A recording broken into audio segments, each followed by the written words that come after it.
നമ്മുടെ മക്കൾ എന്താഗ്രഹിച്ചാലും നമുക്ക് വാങ്ങിച്ചു കൊടുക്കാൻ തോന്നും അല്ലേ? അതുപോലെ ഞങ്ങളുടെ മോളും കാത്തിരുന്നൊരു സാധനം മേടിക്കാനായിട്ടാണ് ഞാൻ ഇന്ന് പോണത്.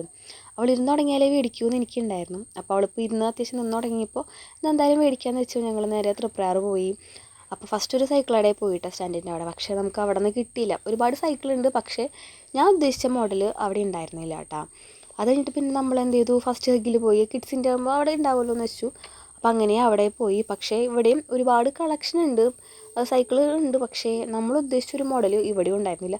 ഒട്ടുമിക്ക കടകളിലും അത് കേട്ടോ, സൈക്കിളുകളുണ്ട്, പക്ഷേ ഞാൻ ഉദ്ദേശിച്ചൊരു മോഡൽ ഉണ്ടായിരുന്നു. എന്ന് വെച്ച് കഴിഞ്ഞാൽ ആദ്യയുടെ കൂട്ടുകാരനുണ്ട് സിനുവിൻ്റെ സൈക്കിൾ പോലത്തത് വേണമെന്ന് ഉണ്ടായിരുന്നു ഞങ്ങൾക്ക് എല്ലാവർക്കും. പക്ഷെ അത് കിട്ടിയില്ല കേട്ടോ. അപ്പോൾ നമ്മൾ അത് കഴിഞ്ഞിട്ട് പിന്നെ അത് നമ്മുടെ വലപ്പാടുള്ള ടോയ്ലാൻഡിലേക്ക് വന്നു. അപ്പോൾ നമ്മൾ സ്വന്തം കൂട്ടുകാരൻ്റെ കടയാണ്. അപ്പോൾ നമ്മളവിടെ വന്നു. അപ്പോൾ ഏകദേശം എനിക്ക് ഉറപ്പായിരുന്നു ഇവിടെ നിന്ന് എന്തായാലും കിട്ടും എന്നുള്ളത്. അങ്ങനെ ഇവിടെ വന്നപ്പോൾ ഇവിടെ ഉണ്ട് അങ്ങനെ ഞാൻ ഉദ്ദേശിച്ച ടൈപ്പ് ഏകദേശം ഒരു മോഡൽ ഇവിടെ ഉണ്ട് കേട്ടോ. അപ്പോൾ ഈ ഇരിക്കണേൽ നിങ്ങൾ ഏതായിരിക്കും മേടിച്ചിട്ടുണ്ടാവുമെന്ന് പറയണേ.